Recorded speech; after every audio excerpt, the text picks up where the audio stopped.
මහගමසේකර තමයි පද්‍ය පන්තිය නිර්මාණය කරලා තියෙන්නේ. ප්‍රතිභාපූර්ණ කවියෙකු පමණක් නොව ගීත රචකයෙකු, නවකතාකරුවෙකු, චිත්‍ර ශිල්පියෙකු හා චිත්‍රපට අධ්‍යක්ෂකවරයෙකු වූ මහගමසේකර විසින් රචනා කරන ලද කාව්‍ය සංග්‍රහ රැසකි. රාජතිලක, ලයනල් සහ ප්‍රියන්ත, සක්වාලිහිණි, ප්‍රබුද්ධ, බෝඩිම, මක්නිසාදයත්, නොමියෙමි, හෙට ඉරක් පායයි වගේ ග්‍රන්ථ කාව්‍ය සංග්‍රහ ගොඩක් රචනා කරලා තියෙනවා.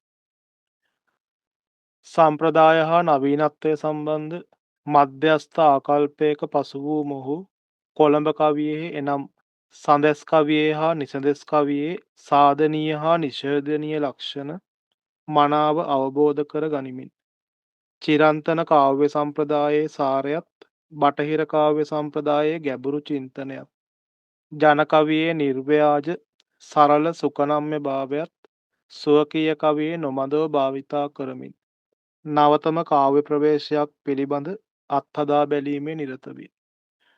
නිසඳෙස් කාව්‍ය ලක්ෂණ ඒකේ තියෙන හොඳ ලක්ෂණත් අරගෙන නිෂේධනය කරන්න ඕනි ලක්ෂණ නිෂේධනය කරලා ජන කවි වලිනුත් ආభాසය අරගෙන ඊළඟට සාම්ප්‍රදායික කාව්‍ය සම්ප්‍රදායේ සාරයත් උකහාගෙන බටහිර කවියත් ඇසුරු කරගෙන අලුත්ම කවි සම්ප්‍රදායක් ගොඩනගන්න වෙහෙසිච්ච කෙනෙක් තමයි මහගමසේකර.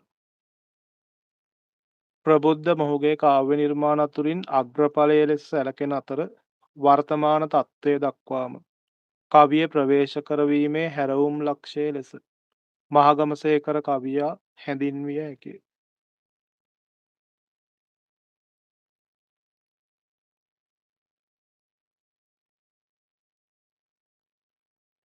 ඒ පාඩමේ නම් ලොකු විස්තරයක් ලියන්න නැහැ. කෙටියෙන් ලියාගන්න ඕනි කවියාගේ අපේක්ෂාවයි යොදාගෙන තියෙන බස්වහරයි අත්දැකීම් වගේ.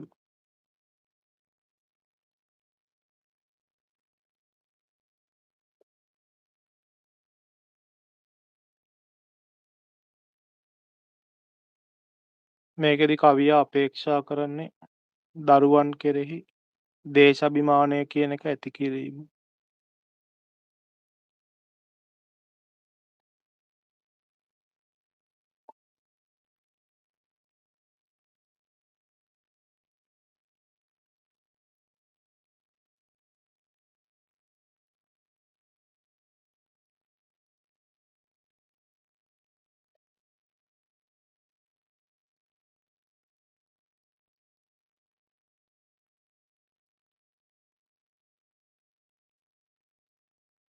ඊළඟට මේකට යොදාගෙන තියෙනවා අලුත්ම කාව්‍යාකෘතියක්නේ.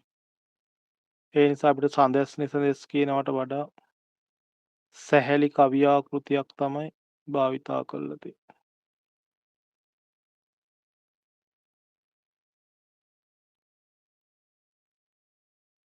ඊට අමතරව සරල බස්වහර වගේම වියත් බස්වහරත් යොදාගෙන තියෙනවා.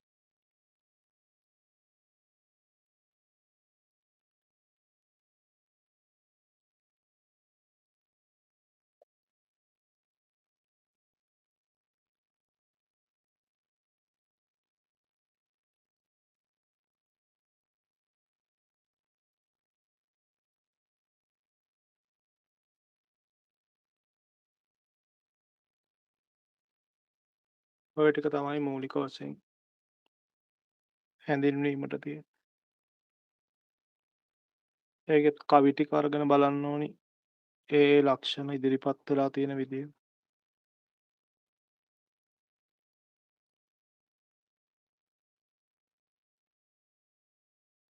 බලන්න පළවෙනි කවියේ තියෙනවා පුතු ඉපදුණු මේ පොළවේ උරුමය පුතුටයි ඒ පොළවේ ඔද තෙදගුණ පුතුහට පිහිටයි. පුතා ඉපදිච්ච මේ පොළවේ සම්පූර්ණ අයිතිය උරුමය තියෙන්නේ ඒ අලුතෙන් ඉපදින පුතුන්ටම තමයි. ඒ පොළවේ තියෙන ඔද තෙද ගුණ තේජාන්විත භාවය ඒ පොළවේ තියෙන අභිමානය මේ හැම දෙයක්ම පුතාට පිහිට වෙනවා අනාගතය සාර්ථක කරගන්න. තොර මේකෙදි පුතුගේ ඔද තෙද වගේ තැන්වල වියත් බස් ආහාර භාවිතා කරලා තියෙනවා.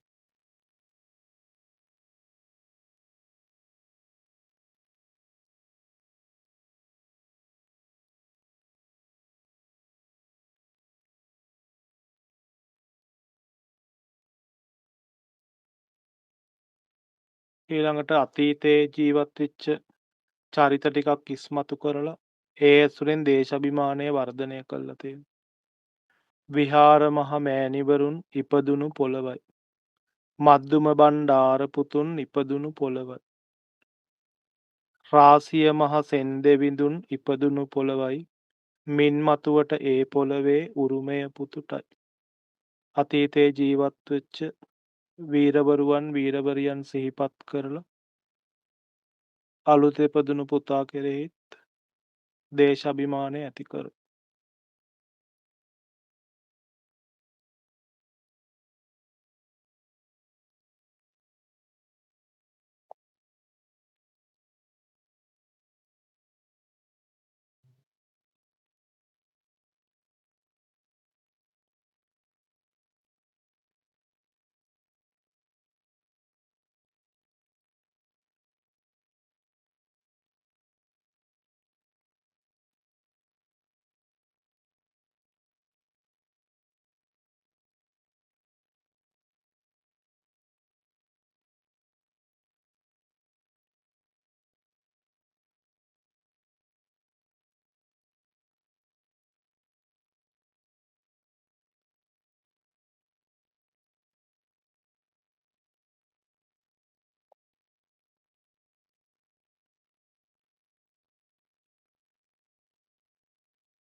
ඒකෙදිත් මද්දුම බණ්ඩාර පුතුන් ඉපදුණු පොළවයි. මේ වගේ තැන්වල සරල බස් වහරක් යොදාගෙන තියෙනවා.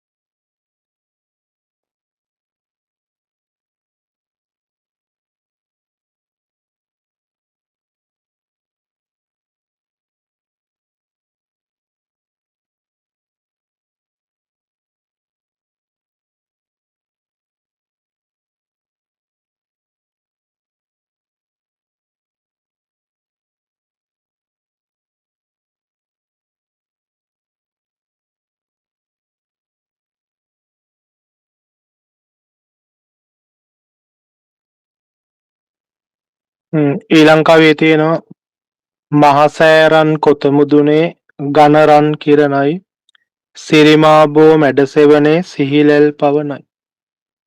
රුවන්වැලි මහාසෑය ගැන සිහිපත් කරනවා. සිරිමාබෝ මැඩ ජයශ්‍රී මහා බෝධිය ගැන සිහිපත් කරනවා. දළදා හිමි රැඳිවිමනේ බුදුරැස් දහරයි. දළදා වහන්සේ ගැන සිහිපත් කරනවා. හැමදා හැම දුක්දුරලා පුතු සිත සනසයි.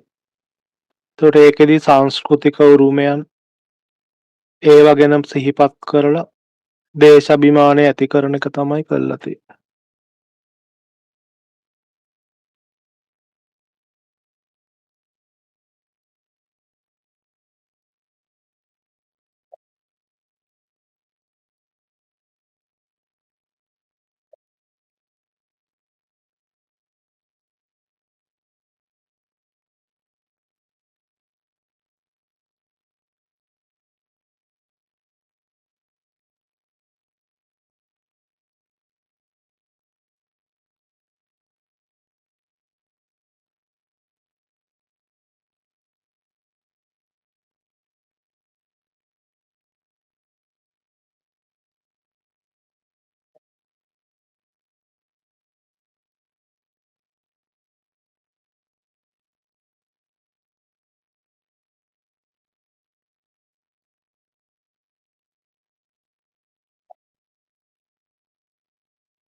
සිත සනසන ආගමික පරිසරය ඉස්මතු කරලා තියෙනවා. ඊළඟට තියෙනවා සතර අතින් මුහුද නැගී පවුර සදාලයි. මහමුහුද රට වටේටම ඉඳගෙන රට ආරක්ෂා කරන පවුරක් වගේ ඉන්නවා. වෙරළ දිගෙන් මුතු මතු වී යසස උදා වෙයි. මුහුදු වෙරළෙන් මුතුම හම්බ වෙලා ඒකෙන් අපේ රටට කීර්තියක් උදා වෙලා තියෙනවා. පොළව පලා මිනිරුවනින් ඉසුරු ගලා එයි. පොළවෙන් හම්බෙන මැණික් වලින් අපිට සැප සම්පත උදා වෙනවා. පොළව එවන් පුතූරුමෙන් ලැබුව නිදානයි. ඒ වගේ වටිනා කියන භූමියක් ලබන්න පුතා හරි වාසනාවන්ත. එතකොට ඒ ටිකෙනුත් පොළවෙන් අපිට හම්බෙන උරුම ඊළඟට රට ආරක්ෂා කරන පවුරක් වගේ ඉන්න මහමුහුද ඒ වගේ දේවල් ඉස්මතු කරලා දේශාභිමානයක් ඇති කරන එක තමයි කරන්නේ.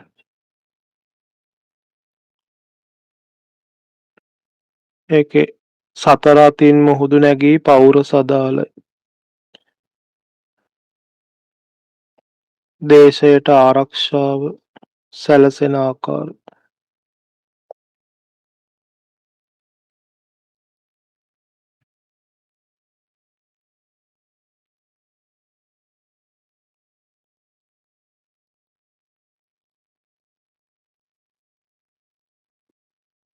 වෙරළ දිගින් මුතු මතු වී යසස උදා වෙයි. පොළව පලා මිනිරුවනින් ඉසුරු ගලා එයි. අපිට ස්වභාවිකව හම්බෙලා තියෙන සැප සම්පත්.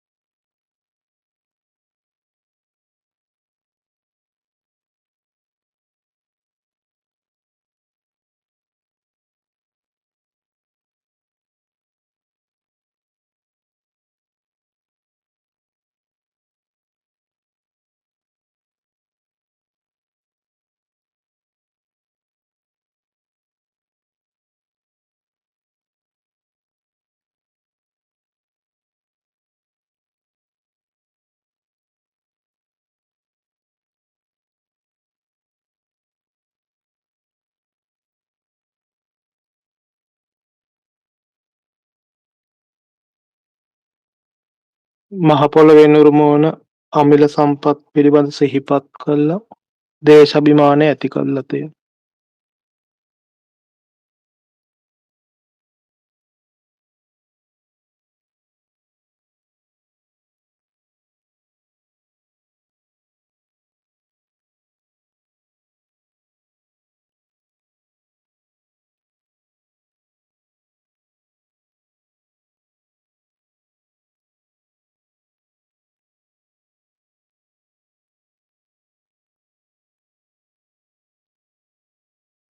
එතනත් යසස උදා වෙයි වගේ තැන්වල වියත් බස් සහර භාවිතා වෙලා තියෙනවා.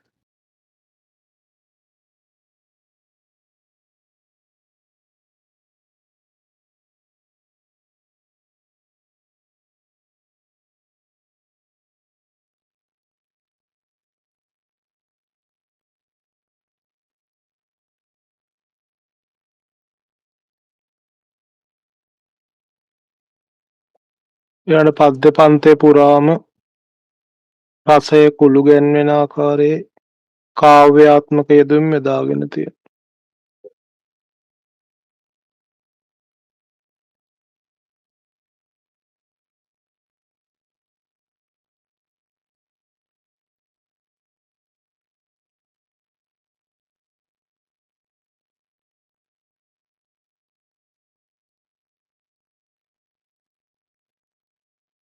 නිවැරදි වෙරළාම් කියන්නේ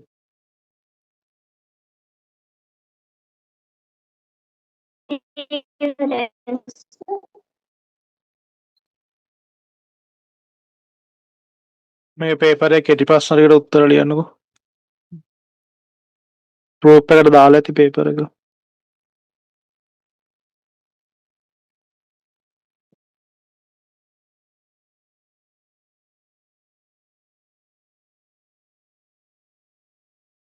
I say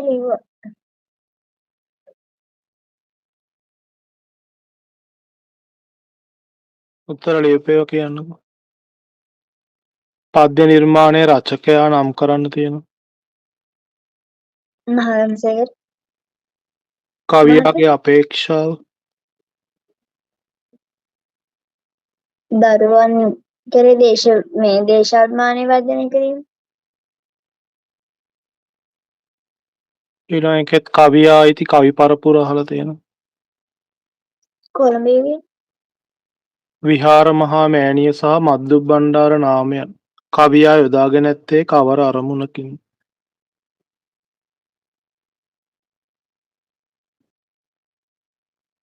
අතීතයේ ඇයගේ දේශාභිමාන හැඟීම් පුබුදු කරවීමට.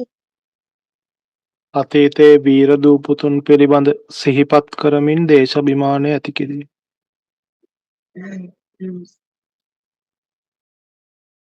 ඊළඟ එකේ දේශාභිමානය වර්ධනයට ඉවහල් වන ස්ථාන දෙක.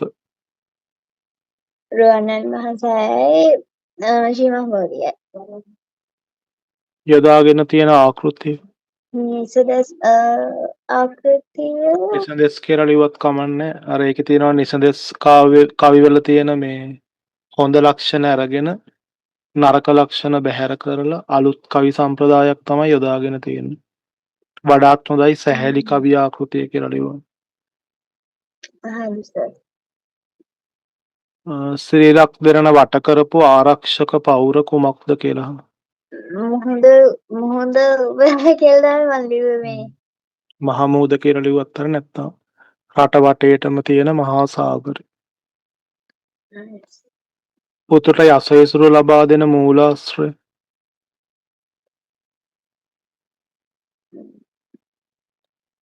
මේක තියෙන්නේ මේ වලිව වෙරළ කියලා ලිව්වා.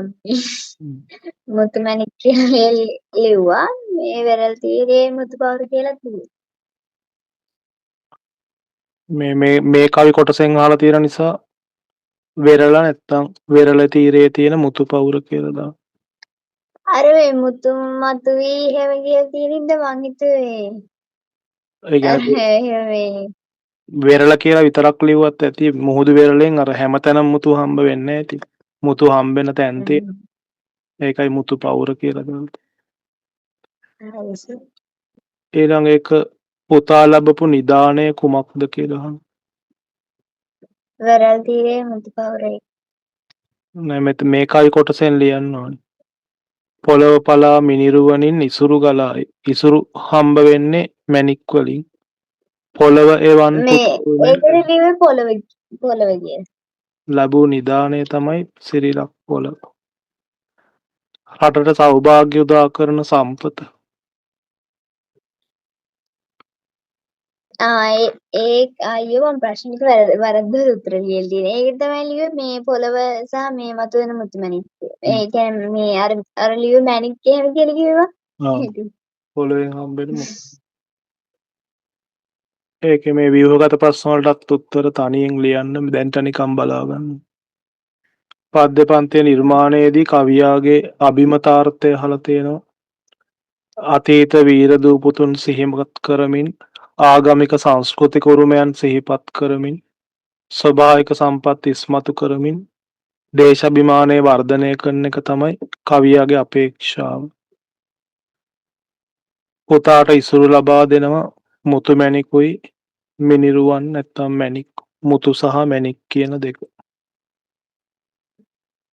පුතුගේ සිතට සැනසීමක් ඇති වෙන්න හේතු අහලා තියෙනවා. පොළවේ තියෙන පොද තෙද ගුණය, පොළවේ උරුමය හිමිවීම, රුවන්වැලි මහා සෑයේ රන් කිරණ, ශ්‍රී මහා බෝධියේ හමන සිහිලැල් සුළඟ, දළදා හිමිගෙන් ලැබෙන බුදුරැස් දහර, ඒ වගේ දේවලින් පුතාගේ සිතට සැනසීමක් ඇති වෙනවා. ඊළඟ එකෙත් කවියාගේ අභිමතාර්ථය නැත්තම් දේශාභිමානය ඇතිකරන්න යොදාගෙන තියෙන අවස්ථා හා සිද්ධි. විහාර මහාදේවි මද්දුම්බණ්ඩාර රාජසිංහ මහසෙන් වගේ අතීත වීර දූපුතුන් සිහිපත් කිරීම. සිත සැනසෙන ආගමික සංස්කෘතික පරිසරය. රුවන්වැලි මහා සෑය ශ්‍රී මහා බෝධිය දන්ත ධාතුන් වහන්සේ වගේ දේවල් ආශ්‍රයෙන් ඉස්මතු කරලා තියෙනවා. ඊළඟට දේශයේ ආරක්ෂාව ස්වභාවිකව මහමුහුදෙන්ම හිමි වෙලා තියෙන බව. රටේ සෞභාග්‍ය ඇති කරන මුතුමැණික් වගේ සම්පත් හම්බෙන එක. ඒ වගේ අවස්ථා හා සිද්ධි යොදාගෙන දේශාභිමානය ඇති කරලා තියෙනවා.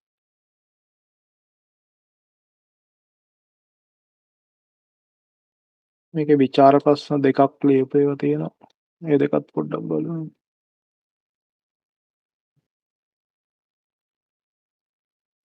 දේශාභිමානී හැඟීම් දැනවීම සඳහා උචිතාකාරයෙන් බස හැසිරවීමට රචකයා දැක් වූ සමත්කම. ඒකත් මහාගමසේකර ගැන පොඩි හැඳින්වීමක් දාගන්න. කොළඹ යුගයේ නියෝජනය කරන ප්‍රතිභාපූර්ණ කවියෙකු පමණක් නොව ගීත රචකයෙකු, චිත්‍ර ශිල්පියෙකු, නවකතාකරුවෙකු හා චිත්‍රපට අධ්‍යක්ෂකවරයෙකුද වූ මහාගමසේකර විසින් රචනා කරන ලද කාව්‍ය නිර්මාණ රැසකි. ඔහු විසින් රචිත පුතු ඉපදුණු මේ දෙරණේ කවි පන්තියට තේමා වී ඇත්තේ දැයේ දරුවන් තම රට තුළ රට පිළිබඳ දේශාභිමානය ඇති කිරීමයි. කවියා මෙහිදී දේශාභිමානී හැඟීම් ජනනය කරවන ආකාරයට යොදාගත් එක් උපක්‍රමයක් වූයේ අතීතයේ වීර දූපුතුන් පිළිබඳ ස්මරණය කරමින් දේශාභිමානී හැඟීම් පුපුදු කරවනසේ බස හැසිරීමයි. විහාර මහ මෑණිවරුන්, මද්දුම බණ්ඩාර පුතුන්, රාසිය මහ සෙන් දෙවිඳුන් මේගොල්ලෝ ගැන සිහිපත් කරන්න දේශාභිමානී හැඟීම් ඇතිවන ආකාරයෙන් භාෂාව යොදාගෙන තියෙනවා.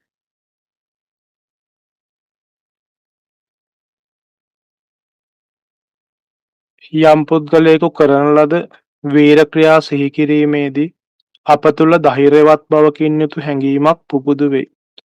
කවියාද ඒ ඔස්සේ අපේ රටේ වීරවත් චරිත වන විහාර මහා දේවිය, මද්දුම බණ්ඩාර, රාජසිංහ රජු, මහසෙන් රජු හෙවත් මින්නේරිය දෙවිඳුන් වැනි පුද්ගලයන් පිළිබඳ සඳහන් කරමින් දේශාභිමානී හැඟීම් කුළු ගැන්වීමට කටයුතු කරයි.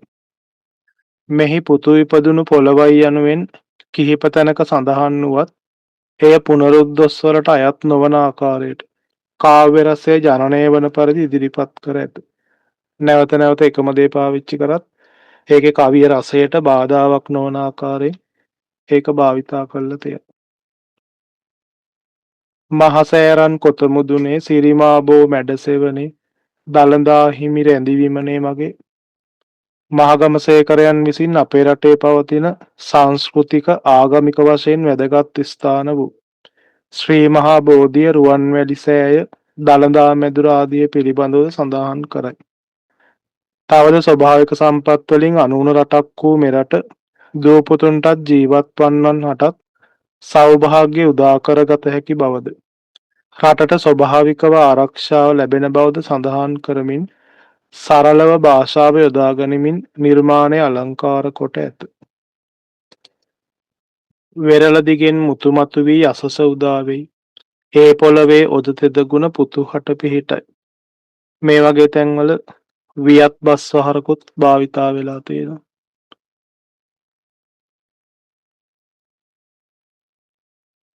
සුදුසු ආකාරයෙන් සරල බස වගේම වියත් බස් වහරත් භාවිතා කරලා තියෙනවා. කවියා රටේ පවතින මුතුමැණික් ආදී වෙළඳ ද්‍රව්‍ය පිළිබඳ සඳහන් කිරීමේදී පද්‍ය පන්තියේ රසය ගොළු ගැන්වෙන පරිදි කාව්‍යාත්මක භාෂාවක් භාවිතා කරයි. පුතු ඉපදුණු මේ පොළවේ උරුමය පුතුටයි, ඒ පොළවේ ඔද තෙද ගුණ පුතු හට පිහිටයි.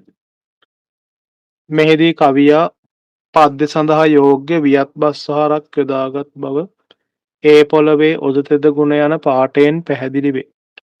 උක්ත කරුණු අනුව ගම්‍ය වනුයේ දේශාභිමානී හැඟීම් දැනවීම සඳහා උචිත ලෙස බස හැසිරවීමට පුතු ඉපදුණු මේ දෙරණේ පද්‍ය රචකයා සමත් වී ඇති බව. ඒ විදිහට දේශාභිමානය ඇති කරන්න භාෂාව යොදාගෙන තියෙන විදිය පැහැදිලි කරන්න පුළුවන්.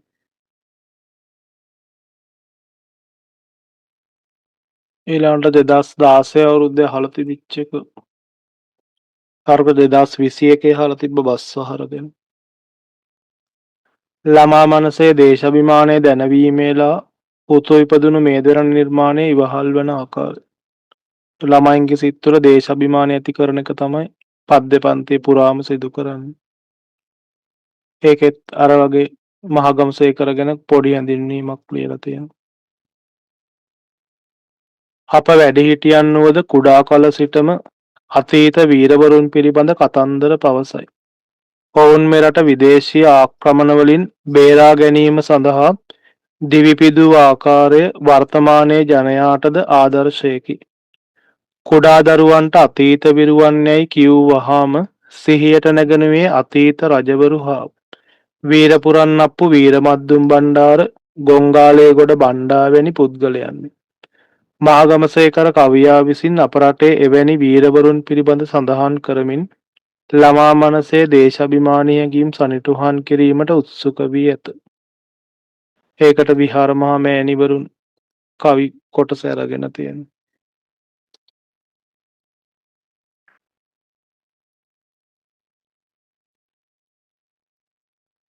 යම් පුද්ගලයෙකු කරන ලද වීරක්‍රියා සිහි කිරීමේදී අප තුළද ධෛර්යයක් බවකින් යුතු හැඟීමක් පුබුදු වේ. කවියාද ඒ ඔස්සේ අපේ රටේ වීරවත් චරිත වන විහාර මහා දේවිය මද්දුම් බණ්ඩාර රාජසිංහ රජු මහසෙන් රජු වැනි පුද්ගලයන් පිළිබඳ සඳහන් කරමින් දේශාභිමානී හැඟීම් කුළු ගැන්වීමට කටයුතු කර. අප රට වසර 2500ක් තරම් දීර්ඝ ඉතිහාසයකට උරුමකම් කියන රටකි. අප රට තුළ බොහෝ ඓතිහාසික ස්ථාන පිහිටා ඇති අතර අද අපටද එම ස්ථාන දැකගත හැක්කේ අපේ මුතුන් මිත්තන් දිවිහිමියෙන් ඒවා රැකගත් බැවිනි. රුවන්වැලි මහා සෑය, ජයශ්‍රී මහා බෝධිය, දළදා මාලිගාව වගේ තැන් කවියා යොදාගෙන තියෙනවා. ශ්‍රී මහා බෝධිය, රුවන්වැලි මහා සෑය, දළදා මාලිගාව වැනි ඓතිහාසික වටිනාකම් සහිත ස්ථාන පිළිබඳ සඳහන් කරමින් එහි සංස්කෘතික වටිනාකම ඔස්සේ බුද්ධාලම්බන ප්‍රීතිය ඇති කර කුඩා දරුවන්ගේ සිත්වල දේශාභිමානය ජනිත කිරීමට සේකර කවියා කටයුතු කර ඇත. ඊළඟට මහමුහුද රට ආරක්ෂා වෙන එක, ස්වභාවික සම්පත් ලැබෙන එක, ඒ අතරිනුත් දේශාභිමානය ඇති කරලා තියෙනවා.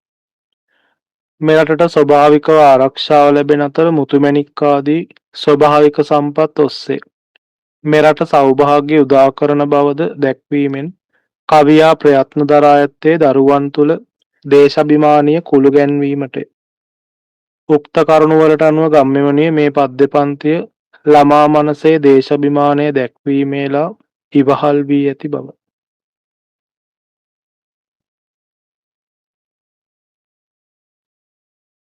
ඒ ටික තමයි තියෙන්නේ මේකේ. කෙටි ප්‍රශ්නයි තව විභාගයට ආපු ප්‍රශ්න දාලා ඇති. ටියුට් එක දාලා තියෙන ඒකේ ප්‍රශ්න වලට උත්තර ලියන්න. විචාර වල අච්චු පොතේ තියෙන මේ විචාර දෙක විතරයි. මේකට මොකක් හරි තව විචාරයක් ලියලා එවන්න මේ. ඒකෙන් තනියෙන් හදන විචාරය. පද්‍ය පන්තියේ මේ සාර්ථක නිර්මාණයක් කියන එකට වගේ. පද්‍ය පන්තියේ සාර්ථකත්වය අගය කළ රසවින්දනයක් ලියන්න. එතකොට ඒකට ඕන එකක් දාන්න පුළුවන්. යොදාගෙන තියෙන බස්වාර ලියන්න පුළුවන්. කවියාගේ අපේක්ෂාව අරමුණු ඉටු කරගෙන තියෙන විදිහ. යොදාගෙන තියෙන සිද්ධි අවස්ථා. කාව්‍ය උපක්‍රම. ඒ වගේ දේවල් පැහැදිලි කරලා පද්‍ය පන්තියේ සාර්ථකත්වය විස්තර කරලා විචාරයක් දාන්න. ඒකට එතකොට අර මේ නිසදස්කා මේ ආකෘති ඒ ටිකත් එහෙම අරගෙන මේ පුළුවන්. ඒවත් ලියන්න පුළුවන් නේද? ඕන එකක් ලියන්න පුළුවන්. පද්‍ය පන්තියේ සාර්ථකත්වයට හේතු වෙලා තියෙන ඕනි ලක්ෂණයක් ලියන්න පුළුවන්. මාර විචාර ටිකත් මේ කලින් ටිකක් ලියලා දාන්න නිසා අපේ විභාගය ඉවරයි. විභාග ඉවරද? මේ සැරේ තියෙනවා ලකුණු 96ක්ද 78ක්ද. මේකේ ලියලා දාන්නේ නම් මේ ඉස්සලා මේ පාඩමෙන් ලියන්න අනිත් පාඩම් වල ටියුට් ටික මම දැම්මා. ලබන සතියේ මේ තුන්ම පාඩම කරන්න වෙනවා. මේ පාඩම කරන්න බැරුණා අනිත් ළමයට කරන්න ඕනේ. තුම්මන් හන්දිය පොත ගන්න කිව්වා මේක අපිට නිදහසට කරන් ගන්න. ඒක මම PDF එක දාන්නම් පොතේම. ලබන සති දෙක තුන ඒ පාඩම තමයි කරන්න වෙන්නේ. ඔයගොල්ලෝ දැන් පාඩම් 17ක් ඉවරයි. තව පාඩම් 18 ගානක ඉස්ස පාඩම් 3යි කරන්නේ. එහෙනම් ලබන සති තුම්මන් හන්දිය පාඩම් පටන් ගන්න.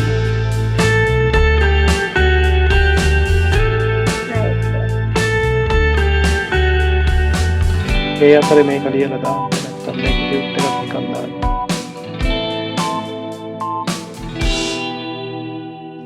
Good night. Good night, sir.